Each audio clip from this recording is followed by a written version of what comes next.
একজন পুরুষ যার কাঁধে পুরো সংসারের ভর, যে নিজের কষ্ট লুকিয়ে রাখে শুধু সবাইকে হাসাতে, যে প্রতিদিন ভেঙে পড়ে আবার নিজে নিজেকে গড়ে তোলে শুধু পরিবারের মুখে একটু হাসি দেখতে। নবীন তেমনই এক সাধারণ ছেলে, কিন্তু তার জীবনটা হঠাৎ করেই এক যন্ত্রণার গল্পে পরিণত হয়। পরিবারের অমতে বিয়ে, হঠাৎ চাকরি চলে যাওয়া, স্ত্রীর গর্ভধারণ, স্ত্রীর পড়াশোনার খরচ কাঁধে, সংসারের বোঝা, শ্বশুরবাড়ির সাথে ঝামেলা, পরিবারের একমাত্র উপার্জন ব্যক্তি হয়ে সবকিছু মাঝে একাই লড়াই করে যায়। কিন্তু কেউ জানে না তার মনের গভীর যন্ত্রণার কথা, কারণ সে তো একজন পুরুষ, তার তো কষ্টে ভেঙে পড়ার অধিকারই নেই, তাই না? এই গল্প শুধু নবীনেরই না, এই গল্প হাজারো লক্ষ পুরুষের, যারা পরিবারের কথা চিন্তা করে নীরবে সবকিছু সহ্য করে যায়। হ্যালো ফ্রেন্ডস, দিস ইজ প্লাবন অ্যান্ড ওয়েলকাম টু প্লাবন ওয়ার্ল্ড। বলছি 2025 সালে তামিল ভাষায় মুক্তি পাওয়া বাস্তবধর্মী ড্রামা থ্রিলার মুভি কুদুম্বাস্তানের বখা। কুদুম্বাস্তান শুধু একটি মুভি নয়, হয়তো আমাদেরই আশেপাশে কারো জীবনের বাস্তব প্রতিচ্ছবি। মুভির শুরুতে আমাদের মুভির হিরো নবীনকে দেখানো হয়। নবীন নীলা নামে এই মেয়েটিকে ভালোবাসে, তবে নবীন এবং নীলার পরিবার তাদের সম্পর্কটা মেনে নিচ্ছে না, এজন্য তারা পালিয়ে বিয়ে করার সিদ্ধান্ত নিয়েছে। সেই সুবাদেই নবীন আর নীলা পালিয়ে যায়। তবে নবীন যাদের ভরসায় নীলাকে নিয়ে এসেছে তাদের এই অবস্থা, মানে রাতভর ড্রিঙ্ক করে সকাল অবধি তারা নেশার ঘোরে আছে। এই ব্যক্তি হচ্ছে সিমসন, মানে নবীনার একমাত্র বন্ধু। সিমসন বাকি সবাইদেরকেও বিষয়টি বোঝানোর চেষ্টা করে, আর এরপর তারাই নবীন আর নীলার বিয়ের দায়িত্বটা নেয়। তারা নবীন আর নীলাকে নিয়ে ম্যারেজ রেজিস্ট্রার অফিসে চলে যায়। কিন্তু নবীন আর নীলার কাস্টের কথা জানতে পেরে রেজিস্ট্রার ভাবছিল হয়তো বিয়েটা করালে পারিবারিকভাবে কোনো প্রেশার আসতে পারে, এজন্য একটু ঘেরিমেরি করছিল। এখানে নবীন আর নীলার কথা আমরা এটাও জানতে পারি, নবীনের বড় বোনের হাজব্যান্ডের নাম রাজেন্দ্র, সে একজন ইঞ্জিনিয়ার। রাজেন্দ্রর সাথে নবীনের সম্পর্কটা খুব একটা ভালো নয়, আর রাজেন্দ্র ভেটো দেয়াতেই নবীনের পরিবার বিয়েটা মেনে নিচ্ছে না। অবশ্য নীলা বলছিল, তুমি তো তোমার দুলাভাইয়ের সাথে কথা বলে সবকিছু সলভ করতে পারতে। নবীনের কথা, আমি তার কাছে মাথা নত করব না। এরপর তারা রেজিস্ট্রারকে বুঝিয়ে সুঝিয়ে বিয়ের পর্বটা শেষ করে, আর বিয়ের কাজ শেষ হওয়া মাত্রই ঝামেলা শুরু। নবীন আর নীলার পরিবার এসে হাজির। একদিকে নবীন, অন্যদিকে নীলা, মানে দুই পরিবারই তাদের দুজনকে ইচ্ছামতো বকছে, সাথে এক পরিবার অন্য পরিবারকে দোষারোপ করছে। তারা নবীন আর নীলাকে আলাদা করারও চেষ্টা করছে, কিন্তু নবীন আর নীলা প্রতিজ্ঞাবদ্ধ, কোনো কিছুতেই তাদেরকে আলাদা করতে পারছে না। বিয়েটা যেহেতু হয়ে গেছে, এখানে তো আর করার কিছু নেই। কিন্তু দুই পরিবারের মধ্যে একটা বড় ঝামেলা বেঁধে যায়। সিন চলে যায় এর 1 বছর পর। নীলা এখনও পড়াশোনা করছে, তবে নীলা আসার পর থেকেই নবীনের মা আর নীলার মাঝে একটা প্রতিযোগিতা সবসময় চলে। সেটা হলো কে কার থেকে বেশি নবীনের খেয়াল রাখবে। একদিকে নবীনের মা লক্ষ্মী, সে ছেলের নিয়ন্ত্রণ তার নিজের কাছে রাখতে চায়, আর নীলা, সে তো তার স্বামীকে ভালোবেসে সবকিছুই করছে, কিন্তু এটা শাশুড়ির পছন্দ না। আর এই বিষয়টি নিয়ে হরহামেশাই বউ শাশুড়ির মধ্যে লেগেই থাকে।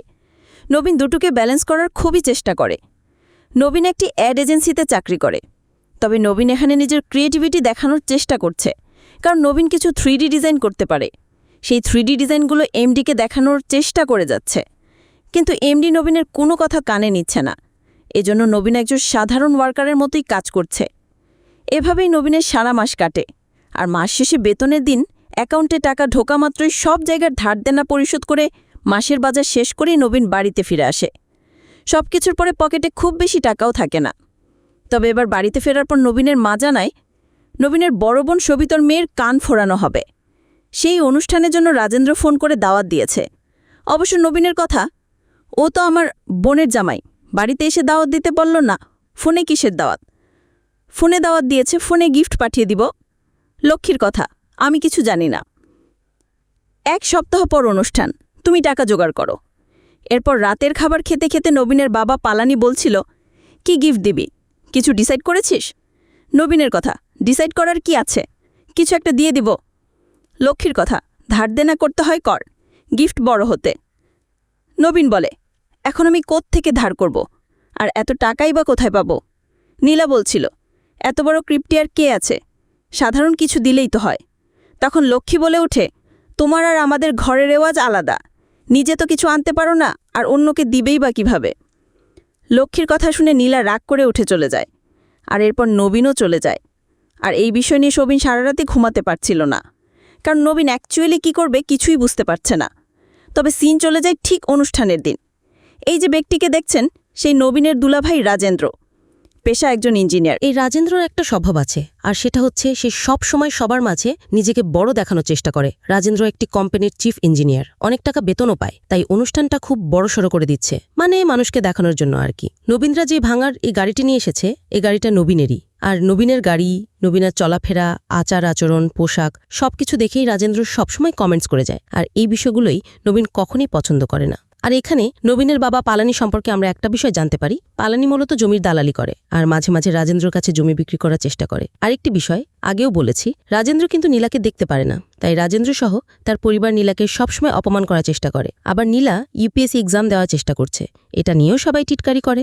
যাই হোক, রাজেন্দ্রর মেয়ের কান ফোড়নে হয়ে গেলে নবীন তার ভাগ্নিকে স্বর্ণের কানের দুল আর পালা গিফট করে। আর এত সব দেখে যেমন সবিতার রাজেন্দ্র হা করে আছে, তেমনি লক্ষ্মী আর পালানিও বলছিল এত কিছু করার কি দরকার ছিল। কিন্তু নবীনার কথা, আমি কি তোমাদের কাছে টাকা চেয়েছি? আমি কেন অন্যের কাছে ছোট হতে যাব? এরপর অনুষ্ঠান শেষে বাড়িতে ফিরে নীলা নবীনকে জানাই নীলা প্রেগন্যান্ট। শুনে তো নবীন খুবই খুশি। এখন থেকে মা ও বাচ্চার জন্য কি কি করবে সে সবই ভাবছে। কিন্তু নীলার কথা, এখনই বাচ্চা নিলে বাচ্চার কত খরচ তুমি মেটাতে পারবে? বাচ্চা আমারও চাই, কিন্তু এখনই এই অবস্থায় না। আগে আমাদের একটা প্ল্যানিং করা উচিত, তারপর বাচ্চা নেওয়া উচিত।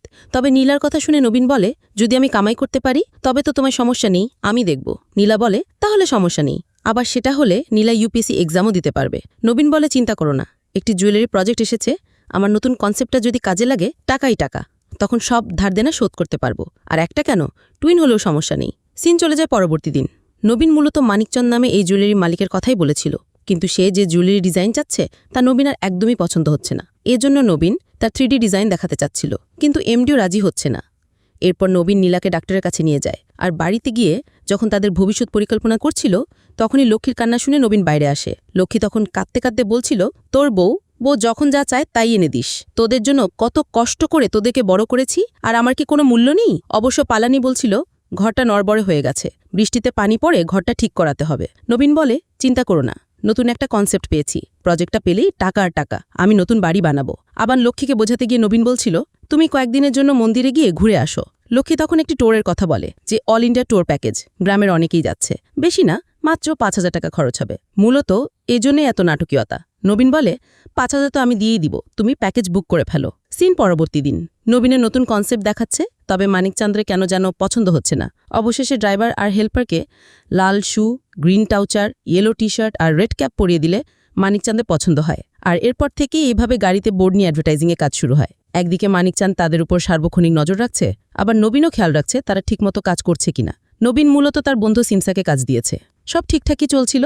এর মধ্যে একদিন নবীন খেয়াল করে সিমসার মাথার ক্যাপটি অন্য রঙের। সিমসা জানায় যে পাখিতে করে দিয়েছে তো, তাই এটা পড়ছি। আর তখনই মানিকচাঁদ এসে মাথায় অন্য ক্যাপ দেখে আজেবাজে কথা বলতে শুরু করে। আর মানিকচাঁদ সিমসার মধ্যে তর্ক বেঁধে যাওয়ায় একসময় মানিকচাঁদ সিমসাকে চর মেরে বসে। আর এদিকে বন্ধুকে চর মারতে দেখে নবীন ও মানিকচাঁদকে কষে এক চর মারে। আর এই ঘটনার পর নবীনদেরকে অফিসে টাকা হয়। নবীন এমডিকে জানায়, ও আমার বন্ধুকে মেরেছে, আমি চুপ থাকব? আপনি আমাদের বেতন দেন, আপনি আমার বাবার মতো, আপনি মারতে পারেন, ও মারার কি? এদিকে মানিকচাঁদ বলছে ওদের চাকরি থেকে বের করে দিতে হবে, নইলে প্রজেক্ট ক্যান্সেল। অবশ্য এমডি অনেকভাবে মানিকচাঁদকে বুঝিয়ে নবীনকে মানিকচাঁদের কাছে ক্ষমা চাইতে বলে, কিন্তু নবীন চাইবে না। নবীনের কথা, আগে আমার বন্ধুর কাছে মাফ চাইতে হবে। আর এটা নিয়ে ঝামেলার এক পর্যায়ে এমডি নবীনকে চর মেরে দিলে সিমসা এমডিকে চর মেরে বসে। আর এরপর দুজনকে কোম্পানি থেকে বের করে দেওয়া হয়। এদিকে নবীন এই প্রজেক্টের আশায় সবাইকে প্রমিস করে রেখেছে, আর এখন চাকরিটাই নেই। নবীন এখন কি করবে? বাড়িতেও বলতে পারবে না, তার উপর তার বোন জামাই তো আছেই। কারণ নবীন একটি অ্যাড এজেন্সি চাকরি করায় রাজনদন সবসময় ঠাট্টা করে। তার উপর নবীন সেকেন্ড হ্যান্ড বাইক কেনায়, সেকেন্ড হ্যান্ড কার কেনায় রাজন সবসময় নবীনকে ইনসাল্ট করে এসেছে। আর এখন যদি জানতে পারে চাকরিই নেই, তাহলে তো ঢোল পিটে পুরো শহরবাসীকে জানাবে। সিমসা তখন বুদ্ধি দেয়, তুই যে এই ট্যালেন্ট, তোর নতুন চাকরি পেতে 3 দিনের বেশি সময় লাগবে না, ঘরে কাউকে কিছু বলার দরকার নেই, তুই নতুন চাকরি খোঁজ, এমনিতেই সব সমাধান হয়ে যাবে। কিন্তু নবীনের কথা সবাইকে মিথ্য বললেও নীলাকে বলতে পারবো না, আর আমার কাছে 1,000 টাকা আছে, 3 দিন চলে যাবে। সিমসা বলে, চিন্তা করিস না, আমার কাছে 3,000 টাকা আছে। আর এই বুদ্ধি নিয়েই নবীন বাড়িতে ফিরে যায়। তবে বাড়িতে ঢোকার আগেই দেখে তার মা বাড়ির সামনে হাঙ্গামা বাজিয়েছে।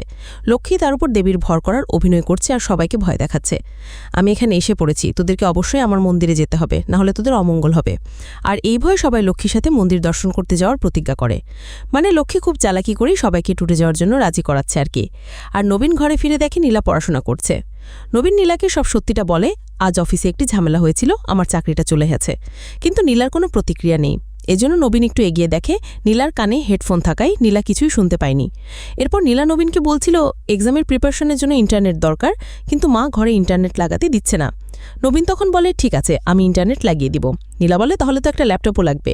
আর এই ল্যাপটপের কথা শুনে নবীন পড়েছে এখন মহাবিপদে, কারণ একটা নতুন ল্যাপটপ কিনতে 50,000 টাকা লাগবে, আর কাছে আছে মাত্র 1,000 টাকা, আর সিমসার কাছে আছে 3,000 টাকা। এখন ল্যাপটপ সে কিভাবে কিনবে? নবীনের মাথা একদমই কাজ করছে না। সিন চলে যায় পরদিন সকালে।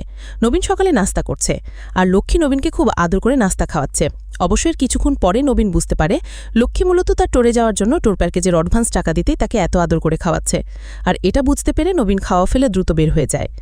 নবীন সোজা সিমসার বাসাতে যায়, আর গিয়ে দেখে সারা রাত ড্রিঙ্ক করে সবগুলো পড়ে আছে। আবার সিমসা গত রাতে 3,000 টাকার কথা বলেছিল, এই 3,000 টাকা দিয়ে সারা রাত মদ খেয়ে এখন নিঃস্ব হয়ে পড়ে আছে। অবশ্য সিমসা নবীনকে একটি বুদ্ধি দেয়, আর সেটা হলো অনলাইন লোন। তাই সিমসার বুদ্ধিতে নবীন একটি অনলাইন লোন এজেন্সি থেকে 20,000 টাকা লোন নেয়। তবে ওই অ্যাপস থেকে লোন নেওয়ার সময় নবীনের ফোনের ফোনবুকের অ্যাক্সেস দিতে হয়েছিল। এজন্য নবীন জানতে চাচ্ছে ফোনবুক অ্যাক্সেস দিয়ে কি হবে। সিমসা বলে তুই যদি সঠিক সময়ে এই লোন পরিশোধ না করিস তাহলে ওই লোন এজেন্সি তোর পরিবার বা তোর আত্মীয় স্বজনকে কল করে সব বলে দিবে। কিন্তু এটা না জেনেই নবীন লোন নিয়ে এখন আরও মহাবিপদে পড়ে গেল। তবে এই টাকা দিয়ে আপাতত কিছুদিনের জন্য ম্যানেজ করা যাবে।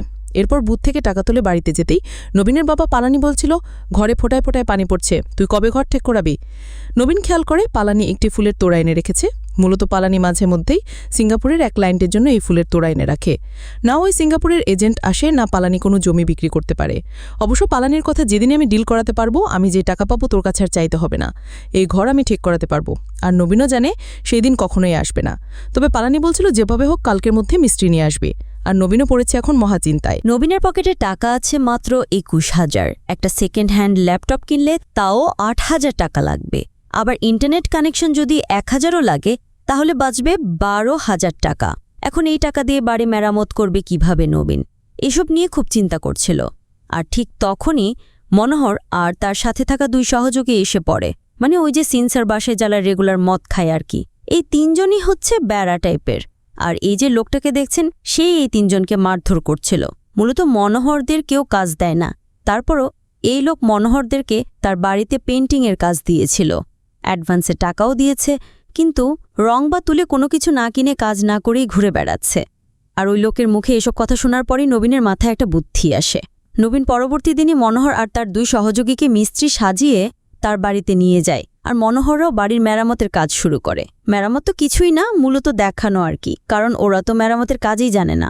নবীন কাজের খুঁজে বের হচ্ছিল, তখন লক্ষ্মী নবীনের থেকে 3,000 টাকা চাইলে নবীন তাকে 3,000 টাকা দিয়ে দেয়। পকেটে বাকি আছে 18,000 টাকা। এরপর নবীন কাজের খুঁজে বের হয়, এখানে ওখানে অনেক জায়গায় ঘুরছে, কিন্তু কোথাও কাজ মিলছে না। আবার এদিকে নীলা জানায় তার ড্রেস ফিট হচ্ছে না, মানে প্রেগনেন্সি চলছে তো, তাই নীলাকেও ড্রেসের জন্য 2,500 টাকা দিতে হয়।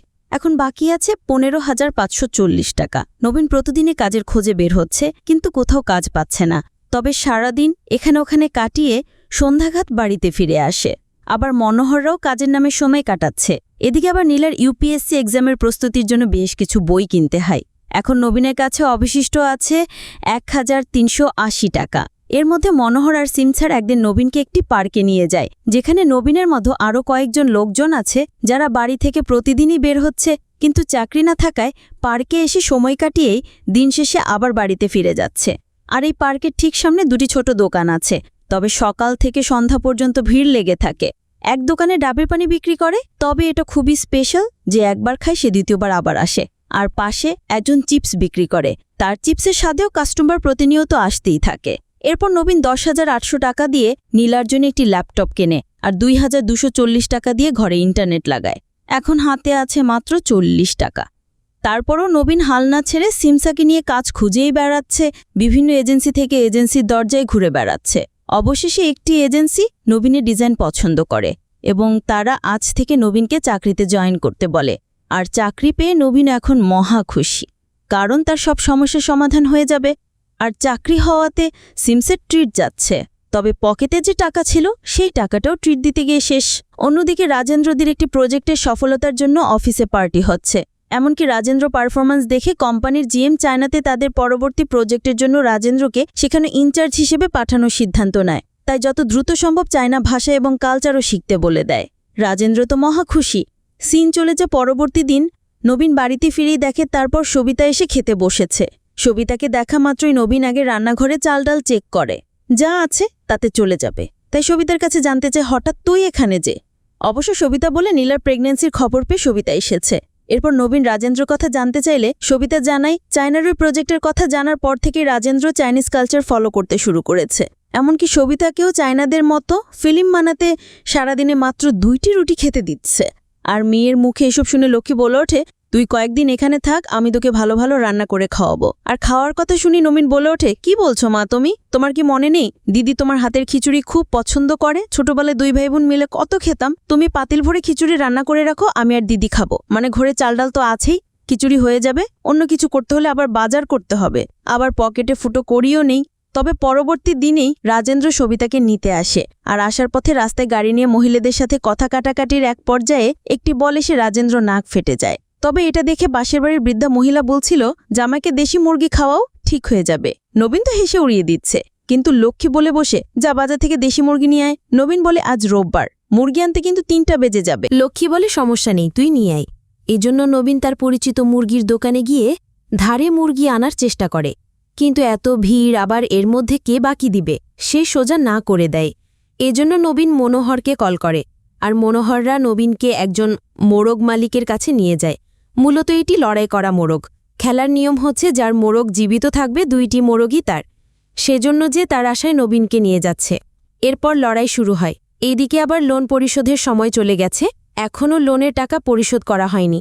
তাই ওই এজেন্সি থেকে কল করে জানিয়ে দেয় 10 মিনিটের মধ্যে টাকা পরিশোধ না করলে তারা নবীনের পরিবারের সবাইকে কল করে টাকা চাইবে।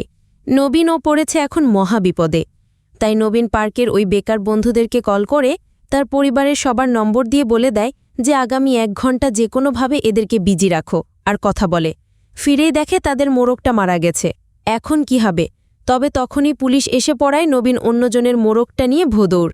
এদিকে আবার নবীনের কথা মতো তার ওই বেকার বন্ধুরা নবীনের বাবা মা, বোন, স্ত্রী এবং রাজেন্দ্রকে বারবার কল করে ব্যস্ত রাখায় এজেন্সির এজেন্ট কিছুতেই কল কানেক্ট করতে পারছে না। তবে এভাবে কতক্ষণ যাবে? তাই নবীন তার পূর্বের কলিগ মুরালিকে কল করে এবং বলে, যেভাবেই হোক 1 লাখ টাকা জোগাড় কর, নয়তো আমরা সবাই ধরা পড়ে যাব।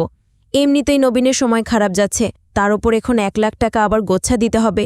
কিন্তু টাকা কোথায় পাবে? এজন্য সিমসা গাড়িটি বন্ধক রাখার বুদ্ধি দেয়। কিন্তু গাড়ির কন্ডিশন দেখে 3000 টাকায় বেশি দিতে চাইছে না। অবশ্য ঘুরতে ঘুরতে একজন 1 লাখ টাকা দিতে রাজি হয়, তবে তার জন্য তাকে প্রতি মাসে 10,000 টাকা ইন্টারেস্ট দিতে হবে। নবীন চিন্তা করে সামনের সপ্তাহে সে কাজে জয়েন করছে, তখন আর সমস্যা হবে না। তাই এই শর্তেই ডিল করে ফেলে। তবে যখনই তারা চলে যাচ্ছিল, তখন নবীন যেই কোম্পানিতে জয়েন করবে ওই কোম্পানির ম্যানেজার কল করে জানায়, ভাই, কোম্পানিতে একটা সমস্যা হয়ে গেছে, আমাকে চাকরি থেকে বের করে দিয়েছে, তাই তোমার চাকরির কথা ভুলে যাও। এদিকে মাথায় ঋণের বোঝা, অন্যদিকে অনিশ্চিত ভবিষ্যৎ। তারপরও মুরালিকে 1 লাখ টাকা বুঝিয়ে দিয়ে নবীন বাড়িতে ফিরে যায়। আর বাড়িতে ফিরে দেখে নবীনের বাবা মা নবীনকে কিছু বলার জন্য অপেক্ষা করছে। তারা নবীনকে জানায় তারা আজ মন্দিরে এক জ্যোতিষের সাথে দেখা করেছে। আর জ্যোতিষ তাদের কুণ্ডলী দেখে বলেছে তাদের সামনে বিপদ আসতে চলেছে। আর এই বিপদ থেকে মুক্তির একটি রাস্তা, তা হচ্ছে তাদেরকে নতুন করে আবার বিয়ে করতে হবে। একদিকে মাথায় 1,03,000 টাকার একটা ঋণ আছে, তারপর আবার বাবা মায়ের নতুন বিয়ে। আর লক্ষ্মী এবং পালানি যে লিস্ট করেছে তাতে 2.5 লাখ টাকা খরচ হবে। এখন এত টাকা নবীন কোথায় পাবে? অবশ্য নবীনের এই সমস্যার কথা শুনে অন্যরা বলছিল, সবসময় তো বিয়ের খরচটা মেয়ে পক্ষ উঠায়, তোর বোনের জামাইও তো বিয়ের সময় সব টাকা তোর বাবার থেকে উঠেছে, তোর বাবার থেকে উসুল করেছিল। আর বোন জামার কথা শুনে নবীনের মাথায় আসে, নবীন যদি খরচটা রাজেন্দ্রর কাছ থেকে নেয় তাহলে কেমন হয়? নবীনের কথা, ওর জন্য আমার 1 লাখ টাকা খরচ হয়েছে, এখন ওকে আমি 10 লাখ টাকা খরচ করিয়ে ছাড়ব। আর এই জন্য নবীনের মাথায় একটা সুন্দর প্ল্যান আছে। সেটা হচ্ছে নবীন ভালো করে জানে রাজেন্দ্র এই কোম্পানির জিএম হবার স্বপ্ন দেখে। এই জন্য নবীনের বেকার তার বন্ধুর মধ্য থেকে একজনের, যে কিনা টিয়া পাখির মাধ্যমে কাঠ তুলে মানুষের ভবিষ্যৎ বলতো, তাকে রাজেন্দ্র কাছে পাঠায়। আর সে রাজেন্দ্রকে বোঝায় রাজেন্দ্র যদি তার শ্বশুর শাশুড়ির বিয়ে দেয় তাহলে রাজেন্দ্র খুব দ্রুতই কোম্পানির জিএম হয়ে যাবে। আর রাজেন্দ্র এটা শোনা মাত্রই রাজেন্দ্র সিদ্ধান্ত নেয় বিয়েতে যে পরিমাণ খরচ হবে সব রাজেন্দ্র উঠাবে। রাজেন্দ্র তার শ্বশুর শাশুড়ি নতুন করে বিয়ে দিবে, আর এর মাধ্যমেই নবীনের সমস্যার সমাধান হয়ে গেল। সিন চলে যায় বিয়ের দিন। রাজেন্দ্র খুব ধুমধাম করে বড় করে শ্বশুর শাশুড়ি বিয়ে দিচ্ছে, জিএম পজিশন বলে কথা। আর আত্মীয় স্বজন, পাড়ার প্রতিবেশী সবাই হা করে দেখছে। এর মধ্যে নীলার ছোট বোন এসেছে। আর নীলার ছোট বোন নীলার সাথে কথা বলে নবীন জানতে পারে নীলা একজন ইনস্টাগ্রাম ইনফ্লুয়েন্সার। নবীন জানতে চায় তাতে কি কোনো ইনকাম হয়। নীলা জানায় মাসে 1 লাখ টাকা। আর 1 লাখ টাকার কথা শুনে নবীনের চোখ কপালে। এইদিকে নবীনের মা পার্লার থেকে সেজে এসে ঘরে বসে নিজেকে দেখছে। তখনই সবিতার নবীনের মাকে জানায়, মা আমি ডিভোর্স দিতে চাচ্ছি। ওরও মতো ব্যক্তির সাথে সংসার করা আমার পক্ষে সম্ভব না, দরকার হলে আমি ডিভোর্স নিয়ে আরেকটা বিয়ে করব। আর এদিকে স্টেজে স্ক্রিনে ফটো দেখানো হচ্ছিল। এর মধ্যেই রাজেন্দ্রদের বিয়ের একটি ফটো দেখে রাজেন্দ্র সেই ফটোর মধ্যে মুরালিকে দেখতে পায়। আর এখানে রাজেন্দ্র সন্দেহটা হয়, কারণ রাজেন্দ্র তো জানে যে মুরালি নবীনের কোম্পানির এমডি। রাজেন্দ্র সবিতার কাছে গিয়ে জানতে চায় আমাদের বিয়ের সময় নবীনের এমডি কে এসেছিল। সবিতা বলে ওই সময় শহরের বাইরে একটি কাজ থাকে, সে আসতে পারেনি। এতে করে রাজেন্দ্র এখন স্পষ্ট বুঝতে পারে নবীন তাকে ধোঁকা দিয়েছে। এই জন্য বিয়ের পুরো প্রোগ্রামে সবার সামনে রাজেন্দ্র নবীনের অফিসে কল করে নবীনকে চায়। আর সেখান থেকে তারা জানায় নবীনকে তো 2 মাস আগে চাকরিচ্যুত করা হয়েছে। আর সবার সামনে এটা প্রকাশ হয়ে যায়। নবীনও লজ্জায় মাথা উঁচু করতে পারছে না। এদিকে আবার অনেকে ভাবছে নবীন হয়তোবা অফিস থেকে চুরি করেছিল, তাই তাকে বের করে দিয়েছে। আবার কেউ বলছে নবীন হয়তোবা সেখানে কোনো মেয়েকে মলেস্ট করায়, তাকে ঘাট ধাক্কা দিয়ে বের করে দিয়েছে। মানে এক একজনের এক একটা কমেন্টস। আর এই সুযোগে রাজেন্দ্র নবীনকে বলছিল তোমার পক্ষে ভাই সম্ভব না, তুমি কখনই সাকসেস হতে পারবে না, তুমি মেনে নাও তুমি ফেইল। কিন্তু নবীনের কথা আমি কখনই মাথা নিচু করব না, আমি আমার সিস্টেমে কষ্ট করে আমি প্রতিষ্ঠিত হয়ে দেখাবো। সিন চলে যায় রাতে। পার্টিতে এত অপমানের পর নবীনার বাবা মা জানতে চাচ্ছে 2 মাস যাবৎ তোর চাকরি নেই, কিন্তু বাড়ির এত খরচ তুই কিভাবে উঠাচ্ছিস। নবীন জানায় লোন নিয়েছি। নবীনের বাবা জানতে চায় কত টাকা লোন নিয়েছিস। নবীন তখন একে একে সব বিষয় খুলে বলে যে সে 1,30,000 টাকা লোন নিয়েছে। আর এটা শোনার পর পালানির মাথায় যেন আকাশটা ভেঙে পড়ল। পালানি শুধু জানতে চায় তাহলে কোন ভরসায় তুই বাড়ি ঠিক করতে মিস্ত্রি নিয়ে এসেছিস। নবীন জানে ওরা মিষ্টি না, ওরা তারই বন্ধু। তবে যাই হোক না কেন কোনো না কোনোভাবে সমাধান তো একটা করতে হবে। তাই নবীনের মা বলছিল তোর ব্যবসা করতে হবে। নবীনের কথা ব্যবসা করতে তো টাকার প্রয়োজন, এত টাকা কোথায় পাবো। নবীনের মা তখন নীলার কথা বলে যে এজন্যই উঁচু দাঁতের মেয়েকে বিয়ে করতে হয়। তখন মামা চাচারা সাহায্য করে। বিয়ে তো করেছিস নিচু দাঁতের এক মেয়ে, খালি হাতে এসেছে। আর লক্ষ্মীর কথা শুনে নীলা নিজের ঘরে চলে যায়। আর এরপর দিনই লক্ষ্মী নবীনকে নিয়ে তাদের পরিচিত লোকজনের কাছে যেতে শুরু করে। মানে এক একজনের কাছে যাচ্ছে আর এক একজন এক একটা ব্যবসার বুদ্ধি দিচ্ছে, কিন্তু নবীন এক্স্যাক্টলি কি করবে কেউই তার সমাধান দিতে পারছে না। এভাবে বেশ কিছুক্ষণ ঘুরতে ঘুরতে নবীন লক্ষ্মীকে নিয়ে একটি বেকারিতে বসে চা খাচ্ছিল আর বলছিল মা আমার ফ্লেক্সের উপর অনেক আইডিয়া আছে, আমার ওই বিজনেস শুরু করা উচিত। তবে তখনই উপরে টিকটিকির ডাক শুনে লক্ষ্মী বলে ওঠে এই বিজনেস তোর দ্বারা হবে না, বাদ দে, তুই এক কাজ কর বেকারির ব্যবসা কর। আর বেকারির ব্যবসার কথা শুনে পালানি জানতে চাচ্ছিল টাকা কোথায় পাবে। তখন লক্ষ্মী তার চাচাতো ভাই পণ্যস্বামীর কথা বলে। আর পরদিন নবীনকে নিয়ে পণ্যস্বামীর সাথে দেখা করতে যায়, কারণ পণ্যস্বামীর একটি বেকারি আছে আর ওই বেকারিটি পণ্যস্বামীর ছেলে চালাতো। এখন তার ছেলে দুবাইতে সেটেল, তাই বেকারিটি অনেকদিন যাবৎ বন্ধ পড়ে আছে। এজন্য পণ্যস্বামী নবীনকে ভাড়ায় তার দোকানটি দিয়ে দেয়। কিন্তু বেকারির বর্তমান অবস্থা দেখে পালানি শুধু বলে যায় এই বেকারি চালালে তুই অনেক দূরে যাবি। অবশ্য লক্ষ্মীর কথা বেকারিটি মেরামত করলে আবার আগের মতোই চলবে। আবার ব্যবসার কথা শুনে সিমসা বলছিল ঝড় হোক বৃষ্টি হোক মাসের 1 তারিখে বেতন নিয়ে আমরা অভ্যস্ত হয়ে গেছি, আমাদের দ্বারা ব্যবসা কিভাবে হবে। রানিং বেকারি চালাতে গিয়ে কত কষ্ট হয়, আর এটা তো বন্ধ হয়ে গেছে। আর কথা বলতে বলতে বাইকের টায়ার পাঞ্চার হয়ে যায়। সামনেই ছিল একটা পাঞ্চার রিপেয়ারিংয়ের দোকান। এই জন্য নবীনরা বাইকটিকে ঠেলতে ঠেলতে সেই দোকানে নিয়ে যায়। কিন্তু সেখানে গিয়ে দোকানিকে পাঞ্চার সারাতে বললে সে নিজে না করে নবীনদেরকে পাঞ্চার সারিয়ে নিতে বলে। আর এখানে তার কথায় নবীনরা এটাও জানতে পারে এই যে দোকানের পিছে পুরো জমিটা পড়ে আছে এই জমির মালিক সে নিজেই। আর এখানে আরেকটি সিটি করার প্ল্যান রয়েছে, এজন্য তার জমির দাম এখন আকাশচুম্বী। নবীনরা বুঝতে পেরে নিজেদের পাঞ্চারটা ঠিক করে চলে যায়। নবীন এখান থেকে বাড়িতে ফিরলেই নীলা নবীনকে দেখে বুঝতে পারছিল নবীন চাপের মধ্যে আছে। আর নবীনের ফাইন্যান্সিয়াল অবস্থাও নীলা ভালো করে জানে। তাই নীলা নবীনকে তার শেষ সম্বল কানের তুলটি দিয়ে বলে এটা বিক্রি করে দাও, তাও দয়া করে কারো কাছ থেকে ধার দেনা করো না। কিন্তু সেটা বিক্রি করে নবীনের কাছে যে টাকা হয়েছে তাতে করে এই ভাঙ্গাচড়া বেকারি রিপেয়ার করা যাবে না। আবার এখানে ডেকোরেশনও করতে হবে, তাই নবীনের এখন আরও টাকার প্রয়োজন। কিন্তু নবীন টাকা কোথায় পাবে। সিমসা বুদ্ধি দেয় তোকে এখন লোন নিতেই হবে। নবীন অবশ্য নীলাকে না বলে কিছু করতে চাচ্ছে না। তারপর সিমসা নবীনকে কনভিন্স করে যে নীলাকে বললে তুই এসব করতে পারবি না। আবার লোন যে নিবে তার জন্য সে কি দেখে লোন নিবে, মানে কিছুটা একটা তার বিনিময়ে রাখতে হবে। বাড়ি আছে তাও বাবার নামে, গাড়িটা দিয়ে আগেই লোন নেওয়া আছে, এখন কিভাবে লোন নিবে। এজন্য সিমসা বুদ্ধি দেয় তোর ওই যে ব্যাংক চেক আছে সেই ব্ল্যাঙ্ক চেক দিয়েই আমরা লোন নিতে পারবো। তাই সিমসা নবীনকে এক ব্যবসায়ীর কাছে নিয়ে যায়। ব্যবসায়ী নবীনদেরকে চেকের বিনিময়ে লোন দিতে রাজি তো হয়, কিন্তু 1 লাখ টাকার বিনিময়ে প্রতি মাসের 1 তারিখের মধ্যে তাদেরকে 7,000 টাকা করে ইন্টারেস্ট দিতে হবে। এমনকি সে শর্তও জুড়ে দেয় তার কাছ থেকে লোন নেয়ার পর অন্য কারো কাছ থেকে লোন নেওয়া যাবে না। এই শর্তে সে নবীনদেরকে লোন দেয়। ডেকোরেশনের টাকা তো হয়ে গেল, মজদুরের টাকা কোত্থেকে পাবে? এজন্য নবীন অন্য একজনের থেকে লোন নিতে চায়। অবশ্য সেও জানতে চায় যে তোমার আগে কোনো জায়গা থেকে লোন নেয়া আছে কিনা। নবীনরা সেখানে মিথ্যা বলে আর তার থেকে লোন নিয়ে নবীন তার বেকারির কাজ শুরু করে। এরপর নবীনের বেকারি চালু হয়। প্রথম থেকে বেকারিতে খুব ভালো সাড়া পাচ্ছিল, কাস্টমাররাও আসছে, খুব ভালো বিজনেসও হচ্ছে। আর বিজনেস দেখে লক্ষ্মীও তার ট্যুর প্ল্যানের চিন্তা করছে। কয়েকদিনের মধ্যেই সামনে কনস্ট্রাকশনের কাজ শুরু হয়। নবীন সিমসার কাছে জানতে চাচ্ছিল এখানে কি হচ্ছে। সিমসা বলে অ্যাপার্টমেন্ট। নবীন বলে খোঁজ রাখ, কতদিন আর পুরনো বাড়িতে থাকব, সুযোগ পেলে আমরা ওটা ফ্লট নিয়ে নিব। এভাবে নবীনের বেকারির বিজনেস ভালোই চলছিল। নবীন মাসে মাসে ইন্টারেস্টের টাকাগুলো সময় মতো পরিশোধ করতে পারছে, সংসারও ঠিক মতো চলছে। এদিকে আবার নীলা ইউপিএসসি এক্সামের প্রিলিতে পাশ করে যায়। তাই নবীন এখন স্বপ্ন দেখছে বেকারি শুরু করতে যে টাকা সে লোন নিয়েছে সে টাকাগুলো পরিশোধ করে সে বাড়ির কাজ ধরবে। এরপর আস্তে আস্তে তার ফ্লেক্স কোম্পানি শুরু করবে। নবীনের চোখে এখন হাজারো স্বপ্ন, কিন্তু এইসব স্বপ্নের মুখে পানি পড়ে যায় তখনই যখন নবীন পরবর্তী দিন বেকারি ওপেন করতে গিয়ে দেখে নবীনের বেকারির অপোজিটে যেই বিল্ডিংটা হচ্ছিল সেটা একটা বেকারির কাজ চলছিল, আর আজই তার উদ্বোধন। এমনকি এই বেকারির উদ্বোধন করতে খোদ নবীনের শালিকা মানে ইনস্টাগ্রাম ইনফ্লুয়েন্সার মিলাকে নিয়ে আসা হয়েছে। আর এরপর থেকে নবীনের বেকারি কাস্টমাররা নতুন বেকারিতে যেতে শুরু করে, কারণ ওই বেকারিতে সব ধরনের সুযোগ সুবিধা পাচ্ছে, ফুড ভ্যারাইটিও খুব বেশি। তাই নবীনের বিজনেসও দিন দিন ডুবছে।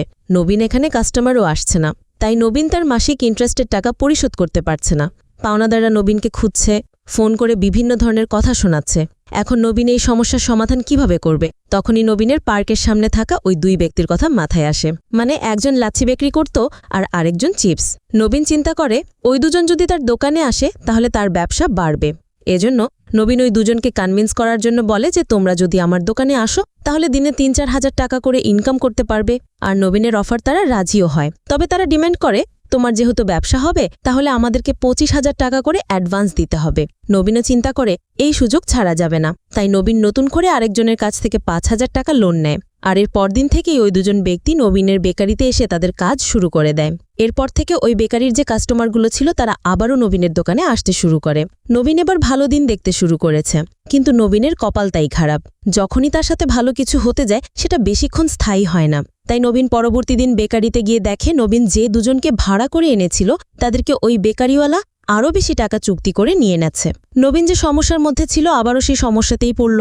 অন্যদিকে চায়নার ওই প্রজেক্টের কথা জানার পর থেকে রাজেন্দ্র চায়নার কৃষ্টি কালচার ফলো করতে শুরু করেছে। মানে পুরো বাসাটা চাইনিজ গ্যালারি বানিয়ে ফেলেছে। এমনকি সবিতাকেও তার মতো করে সবকিছু ফলো করতে বাধ্য করছে। মানে সবিতাও পড়েছে এক পাগলের পাল্লায়। আবার এর মধ্যে লক্ষ্মীও কল করে সবিতাকে নবীনের বর্তমান পরিস্থিতির বিষয়ে বলছিল। তাই সবিতা তার মাকে বলছিল নবীনের দ্বারা এসব বিজনেসদের হবে না, ওকে আবার কাজে যোগদান করতে বলো। আর এটা শোনার পর পরবর্তী দিনে রাজেন্দ্র নবীনের সাথে দেখা করে আর নবীনকে তার কার্ড দিয়ে বলে আমার কোম্পানিতে একজন ফটোশপ ডিজাইনার প্রয়োজন, তুমি তোমার সিভি ড্রপ করো আর কাজে লেগে পড়ো। কিন্তু নবীনের কথা, আমি আপনার থেকে অ্যাডভাইস চাই না, আমি আমার সিচুয়েশন হ্যান্ডেল করতে পারবো। এজন্য রাজেন্দ্র চলে যায়। তবে নবীন এখন চিন্তা করছে কিভাবে সে লোনের টাকা পরিশোধ করবে। এদিকে আবার তার পাওনাদারেরা কল করেই যাচ্ছে। তবে এর মধ্যেই ওই পাওনাদারেরা সবাই একসাথে হয়ে জানতে পারে নবীন তাদের প্রত্যেককেই মিথ্যা কথা বলে সবার থেকে লোন নিয়েছে। তাই তারা জানতে পেরে নবীনের দোকানে আসে। নবীনের দোকান ভাঙচুর শুরু করে। তারা নবীনের দোকান বন্ধ করে দিতে যাচ্ছিল। কিন্তু নবীনের কথা, তোমরা আমাকে মারলেই কি টাকা পাবে? তোমাদের টাকা পরিশোধ করতে হলে তো আমাকে দোকান চালাতে হবে। তারাও চিন্তা করে আসলে তো দোকান যদি বন্ধ হয় নবীন কিভাবে টাকা পরিশোধ করবে। তবে এদিকে আবার পূর্ণমী ভাড়ার টাকা না পেয়ে দোকান বন্ধ করতে এসছে। নবীনের পাওনাদারেরা পূর্ণিমকে বোঝায় যে ও যদি দোকান না চালায়, আপনি যদি দোকান বন্ধ করে দেন তাহলে তো ও আপনার টাকা বা আমাদের টাকা কারোর টাকাই পরিশোধ করতে পারবে না। পূর্ণিমা তখন একটি শর্ত দেয়, তোমরা যদি আমাকে গ্যারান্টি দাও যে ১ সপ্তাহের মধ্যে আমার টাকা পরিশোধ করবে তবেই আমি দোকান খুলতে দিব। এজন্য নবীনের ওই পাওনাদারদের থেকে পূর্ণিমার স্বামী লিখিত স্টেটমেন্টও নিয়ে নেয়। তারাও এখন টাকা দিয়ে ফেসে গেছে। এরপর নবীন আবার দোকান খোলে। একে একে দিন পার হয়ে যাচ্ছে, না কাস্টমার আসছে না ব্যবসা হচ্ছে। নবীন এখন চিন্তা করছে কিভাবে টাকা পরিশোধ করবে। নতুন কারো থেকে লোনও নিতে পারছে না, আবার বিক্রি করার মতো তার হাতে কিছু নেই। এভাবে ১৫ দিন কেটে যায়। এর মধ্যে একদিন ৩ জন ব্যক্তি নবীনের দোকানে বসে একটি রিয়েল এস্টেটের বিষয়ে কথা বলছিল। নবীন তাদের কাছে জানতে পারে সিঙ্গাপুরের একজন ক্লায়েন্ট আছে, সে আইটি করিডোর খুঁজছে, আর তাকে সেটা খুঁজে দিলে সে ৩.৫ লক্ষ টাকা কমিশনও দিবে। তাই এটা শোনার পরেই নবীনের ওই পাংচারের দোকানদারের মনে পড়ে, কারণ ওই লোকটি তার জমির কথা বলেছিল যে এখানে একটি বড় আইটি করিডোর হতে যাচ্ছে। তাই নবীন শিমসাকে নিয়ে ওই ব্যক্তির সাথে দেখা করে, আর ওই ব্যক্তির জমি সম্পর্কিত যেসব ডকুমেন্টস লাগবে নকশাসহ সব কিছু অ্যারেঞ্জ করে জমিটুমি মেপে নবীনের বাবার সাথে দেখা করে। নবীনের বাবার ওই সিঙ্গাপুরের ক্লায়েন্টের সাথে দেখা করাতে বলে। নবীনের বাবা অবশ্য রাজি হয়, সেও জানায় কয়েকদিনের মধ্যে সিঙ্গাপুরের ক্লায়েন্ট আসতে যাচ্ছে, আসলেই দেখা করিয়ে দেবে। এদিকে আবার নবীনের মাকে ওই পূর্ণস্বামী বারবার কল করে টাকা চাইছে। তাই নবীনের মা বিরক্ত হয়ে নবীনের দোকান বন্ধ করতে এসছে। সেও নবীনের উপর আস্থা হারিয়েছে, তাই নবীনকে সবার সামনে বিভিন্ন কথা শুনিয়ে নবীনের মা চলে যায়। এদিকে সময় মতো টাকা পরিশোধ করতে না পারায় নবীনের পাওনাদারেরা নবীনকে খুঁজে বেড়াচ্ছে, যে যেখানে পাচ্ছে সেখানে তারা করছে। এমনকি বাজার করতে গিয়েও পাওনাদারেদের তাড়া খেয়ে নবীন পাবলিক রয়্যাল মধ্যে গিয়ে লুকিয়ে আছে। এর মধ্যে নবীনের বাবা পালানি কল করে জানায় তার সিঙ্গাপুরের ক্লায়েন্ট এসছে। তাই নবীন ওই অবস্থাতেই ওই সিঙ্গাপুরের ক্লায়েন্টের সাথে দেখা করে এবং তাকে ওই জমির বিষয়ে বলে। জমির মালিক মার্কেট ভ্যালুর অনেক কম টাকা দিয়ে বিক্রি করতে চাচ্ছে। সে 1,80,00,000 টাকা চেয়েছে, কিন্তু নবীন 1,70,00,000 তাকে রাজি করাতে পেরেছে। তাই নবীনের প্রস্তাবে খুশি হয়ে সে নবীনকে 3,50,000 টাকা কমিশনও দিতে রাজি হয়ে যায়। অন্যদিকে সুবিতাকে দেখা যায় ডিভোর্স ফাইল করতে গিয়েছে। নবীন তখন চিন্তা করছে এই জমিটির রেজিস্ট্রিটি হয়ে গেলে সে 3.5 লক্ষ টাকা পাবে, আর রবিনের ঋণ আছে 3,15,000 টাকা। তাই নবীন ওই ঋণের টাকা পরিশোধ করেও বাকি টাকা দিয়ে সে নতুন করে কিছু একটা করতে পারবে। সিন চলে যায় জমির রেজিস্ট্রির দিন। জমিটা ঠিকভাবে রেজিস্টার হয়ে যায়, কিন্তু রেজিস্টার হওয়ার পর ওই ক্লায়েন্ট নবীনকে টাকা দিলে নবীন লক্ষ্য করে সে তো মাত্র 1 লক্ষ টাকা দিয়েছে, কিন্তু চুক্তি হয়েছিল 3.5 লক্ষ টাকা। নবীন বাকি টাকা চাইলে সে বলে, তোমাকে যা দিয়েছে তাই অনেক বেশি, এটা নিয়ে চলে যাও। আর এই বিষয় নিয়ে নবীনের সাথে আর ওই ক্লায়েন্টের সাথে বেঁধে যায়। নবীন সোজা বলে দেয় তার সাথে যে চুক্তি হয়েছিল সেই টাকাই তাকে দিতে হবে, 1 টাকা কম হলো নবীন নিবে না। তখন ওই ক্লায়েন্ট নবীনকে আজে বাজে কথা বলতে শুরু করে। একসময় নবীন তার মুখের উপর ওই 1 লক্ষ টাকা ছুঁড়ে মারে, আর সে ওই টাকা নিয়ে চলে যায়। এরপর নবীনের বাবা নবীনকে বলছিল, তুই 1 লক্ষ টাকা তার মুখের উপর ছুঁড়ে মারলি, যেটা পেয়েছিলাম সেটাই অনেক ছিল, বড়লোকরা এভাবেই দেয়, আমাদের মাথা নিচু করে এভাবেই নিতে হয়। নবীনের কথা আমি মাথা নিচু করব না, আমি আমার সম্মান বিক্রি করতে পারবো না। পালানিও নবীনকে বলে দেয়, তুই যদি এভাবেই থাকিস তাহলে জীবনে কিছুই করতে পারবি না। নবীনের উপর নবীনের মার আস্থা তো আগে উঠে গেছে, এখন নবীনের বাবারটা উঠে গেল। আবার টাকা পরিশোধ করতে না পারায় নবীনের বেকারিটাও বন্ধ করে দেওয়া হয়। অন্যদিকে রাজেন্দ্রর কোম্পানির মিটিং হচ্ছে, মানে সামনে তাদের যে চায়নার প্রজেক্ট নিয়ে কাজ হবে সেই বিষয় নিয়ে তারা মিটিংয়ে বসেছে। আর এখানে কোম্পানির জিএম কার্তিক নামে এক ব্যক্তিকে সবার সাথে ইন্ট্রোডিউস করিয়ে দেয় এবং বলে চায়নাতে তাদের যে প্রজেক্ট হতে যাচ্ছে কার্তিককে সেই প্রজেক্ট লিড দিবে।